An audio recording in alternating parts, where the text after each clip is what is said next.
Perkara kriminalisasi juga menimpa seorang ibu bernama Ike Farida yang menuntut hak atas pembelian satu unit apartemen di Casa Grande, Jakarta Selatan pada 12 tahun silam.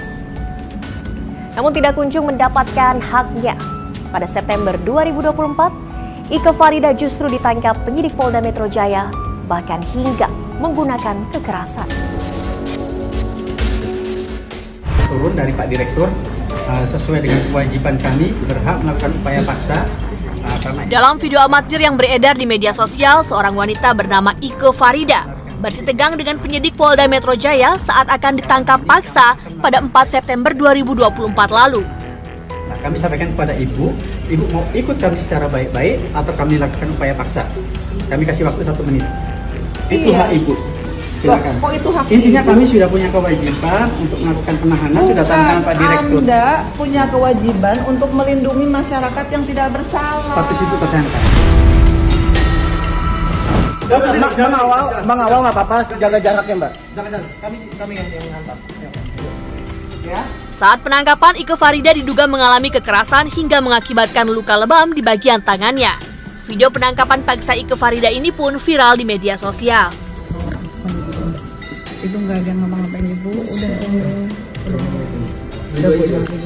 Jangan gitu Mbak, tolong. Kan ada juga caranya. Jangan kayak gitu ke mama saya.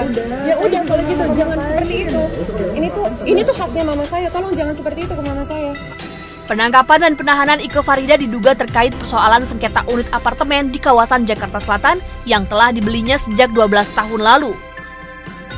Tak terima dengan perlakuan kasar yang dialami ibunya, Alia Hiroko, putri dari Ike Farida, mendatangi kantor Komnas HAM di Menteng, Jakarta Pusat pada 1 Oktober 2024. Dengan didampingi tim kuasa hukumnya, Alia mengadukan dugaan pelanggaran HAM yang dilakukan penyidik Polda Metro Jaya saat menangkap sang ibu di Bandara Soekarno-Hatta ketika baru saja tiba dari Singapura.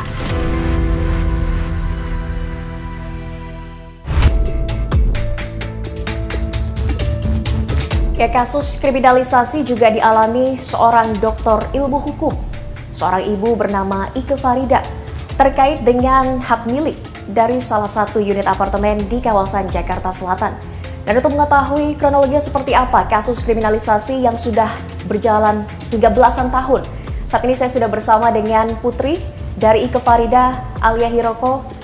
Mbak Alia, bisa diceritakan kronologis kasus yang sudah terjadi dari 2012 hingga saat ini masih berlangsung proses persidangannya? Mama saya tuh beli unit apartemen 12 tahun yang lalu dan dibayar lunas gitu.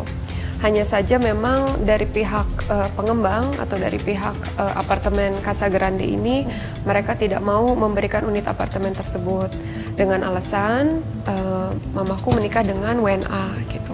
Karena mereka tidak mau memberikan unit apartemen tersebut, dari pihak keluarga kami sudah melakukan upaya hukum, yang dimana sampai dengan hari ini terdapat 8 putusan berkekuatan hukum tetap, final dan binding, yang menyatakan kalau misalnya mamaku itu tuh pembeli yang patut dilindungi oleh hukum, terus dari pihak pengembang harus menyerahkan kunci dan aksesnya, melakukan PPJB, AJB, terus memberikan SHM SRS dan seterusnya. Tapi sampai dengan hari ini bukannya melakukan seluruh amar putusan tersebut, pihak pengembang itu malah melaporkan mama saya ke Polda Metro Jaya. Laporan ini tuh benar-benar suatu bentuk tindakan kriminalisasi yang benar-benar dibikin-bikin dan dibuat-buat dengan alasan mama saya itu tuh bersumpah palsu di persidangan. Padahal mama saya tidak pernah yang namanya tuh bersumpah di persidangan, tidak pernah datang untuk bersumpah ke persidangan, tidak pernah memberikan kuasa ataupun perintah agar seseorang melakukan sumpah palsu dan seterusnya. Jadi ini amat sangat direkayasa. Mamaku dijadikan tersangka tanpa ada contohnya pemeriksaan terhadap mamaku. Apartemen yang sudah dibayar lunas 12 tahun yang lalu, bukannya kita bisa menerima itu. Yang ada mamaku sekarang ada di rutan. Dan ini untuk kasus baru sumpah palsu di luar dari terkait dengan gugatan apartemen, ya unit benar. Pembelian unit apartemen ini. Karena dalam gugatan kita sudah menang terus Jadi memang sudah tidak ada lagi yang harus dipermasalahkan. Seharusnya sudah clear. Harusnya sudah clear dan seharusnya memang pihak pengembang itu melakukan PPJB, AJB dan seterusnya. Ketika ditanya kenapa, ya karena mereka tidak mau. Masa kita boleh tidak menaati hukum karena kita tidak mau gitu. Kan itu juga tidak masuk akal. Jadi memang kalau dari tindakan kriminalisasi terhadap mama itu memang dari pihak pengembang juga pelapornya sebenarnya gitu. Mungkin mereka melakukan upaya ini agar bisa dilakukan peninjauan kembali kedua. Dan selama 12 tahun akhirnya tidak pernah mendapatkan haknya menempati apartemen ini? Tidak. Jadi mau dibayar lunas pun ya tetap Anda kan nikah sama WNA, jadi nggak bisa gitu. Dan ini adalah hal-hal yang nggak masuk akal. Selama dari 2012 hingga tahun ini 2024 masih berjalan, ada sejumlah pelanggaran HAM informasinya. Seperti apa kronologinya Mbak Arlia? Iya, jadi karena memang dari pihak pengembang ini mereka tuh melaporkan mama dengan tuduhan yang tidak benar, karena tadi seperti yang sudah saya jelaskan kalau mama saya itu tuh tidak pernah ke persidangan untuk bersumpah ataupun memberikan kuasa untuk bersumpah kepada siapapun. Namun mama saya dituduh untuk melakukan sumpah palsu. Nah ini kan udah nggak masuk akal. Kasarnya ini yang dilaporkan oleh pihak pengembang dan ini juga sayangnya difasilitasi oleh penyidik, oleh para jaksa dan pengadilan. Seperti gitu apa ada indikasi difasilitasi oleh aparat penegak hukum? Mungkin salah satu indikasi yang amat sangat hebat itu adalah ketika memang dilakukan penangkapan terhadap mamaku. Mamaku itu bukan teroris, mamaku itu bukan pengedar narkoba, mamaku itu bukan seorang pembunuh, tapi dikerahkan 80 orang dari pihak Polda Metro Jaya untuk melakukan penangkapan. Benar, terhadap dilakukan mamaku. di Jakarta? Di Jakarta, di Soekarno-Hatta, di kedatangan, karena mamaku baru datang. Nah, tapi pada saat penangkapan ada surat lengkap ditunjukkan oleh penyidik? Nah, itu sampai sekarang kata mamaku tidak ditunjukkan. Tidak ditunjukkan surat penangkapan? Nah, dan tidak juga dibolehkan untuk menghubungi kuasa hukumnya. Dan sebelum itu juga, contohnya saya sendiri, saya pernah didatangi di Kutit, saya hanya di warung mie Aceh, dan tiba-tiba saya didatangi oleh 4 orang Polda Metro Jaya. Apakah itu normal? Penyidik juga yang datang? Penyidik juga dan Kanit Polda Metro Jaya. Memperlihatkan surat? Terus mereka bilang kita mau tanda tangan, surat tugasnya mana? Ya nggak ada. Mereka cuma bawa badge-nya mereka dari Polda Metro Jaya. Akhirnya yang terjadi itu adalah dari pihak warga, dari pihak warung mie Acehnya juga mengusir mereka. Karena ini menimbulkan keresahan, karena mereka tidak bisa memperlihatkan apapun gitu kan, surat tugas dan seterusnya. Kondisi ibu setelah ditangkap di Soekarno-Hatta itu dengan kedatangan 80 penyidik tanpa surat penangkapan yang lengkap, seperti apa? Lebam di sekujur tubuh dan mama pakai masker. Pas dibuka maskernya, bibirnya biru dan kita sadar kalau misalnya itu mungkin tertonjok atau apa jadi berdarah. Jadi kami minta untuk dilakukan visum. Iya. Tidak difasilitasi oleh polisi? Tidak. Sampai dengan hari ini pun mengajukan tidak bisa? Sudah, tidak. Sampai dengan hari ini tidak dilakukan visum terhadap mama. Kita nggak tahu lukanya itu bagaimana. Dan sampai dengan hari ini kita minta ke pihak Polda Metro Jaya mana videonya. Karena mereka bilang, ibu ini tuh dia ngeberontak. Terus saya bilang, Bapak mohon maaf, Bapak kasih lihat surat tidak? Justru kalau polisi Bapak tidak kasih, benar, gitu. benar. Ibu ini ngeberontak dan seterusnya, makanya salah ibu ini tuh memar-memar.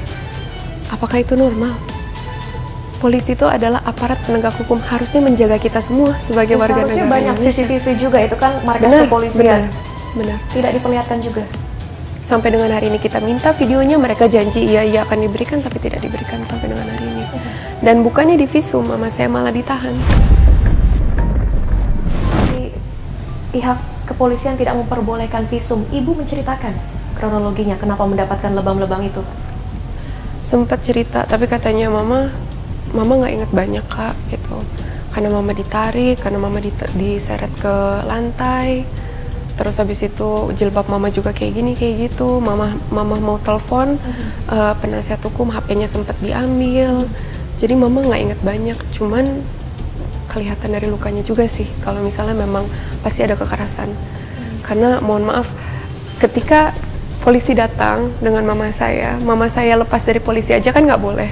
Gimana ceritanya mungkin mama saya tuh jerukin tangannya sendiri kah atau mukulin tangannya sendiri, kan itu juga tidak mungkin. Berdasarkan keterangan dari pihak keluarga, kronologi penangkapan Ike Farida bermula dari pembelian satu unit apartemen di Casa Grande, Jakarta Selatan milik Pakuwon Jati Group pada tahun 2012 silam. Namun pengembang properti PT Elite Prima Hutama menolak memberikan unit apartemen yang telah dibayarkan lunas dengan dalih Ike bersuamikan warga negara asing dan tidak memiliki perjanjian pisah harta. Pada tahun 2017, Ike akhirnya membuat perjanjian pisah harta. Pengembang properti tetap menolak memberikan unit apartemen tersebut. Ike pun akhirnya melaporkan pengembang PT EPH ke Polda Metro Jaya. Sejumlah jajaran direksi dan komisaris PT EPH pun sempat menjadi tersangka. Namun dengan alasan tidak cukupnya alat bukti, kasus ini pun dihentikan. Berbagai upaya pun dilakukan Ike untuk bisa memperoleh haknya. Hingga akhirnya ia mendapatkan 4 putusan yang memenangkannya. Di antaranya putusan dari Mahkamah Konstitusi, putusan dari Mahkamah Agung, putusan peninjauan kembali Mahkamah Agung, hingga putusan perlawanan dari Pengadilan Negeri Jakarta Selatan.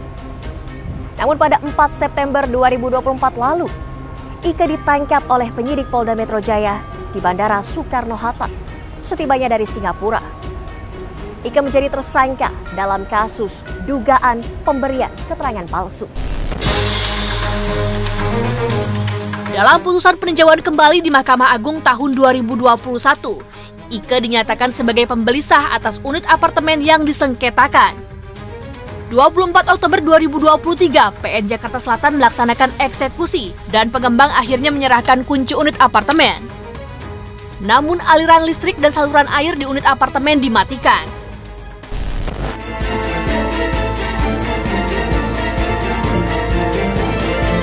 Mama saya digeret pakai kursi roda, Sudah menggunakan kursi roda bahkan ke persidangan. Dan ketika sidang di depan hakim, di depan majelis hakim, ditanya saudara sehat atau enggak, mama saya sudah bilang tidak, tapi tetap dibacakan dakwaannya oleh majelis.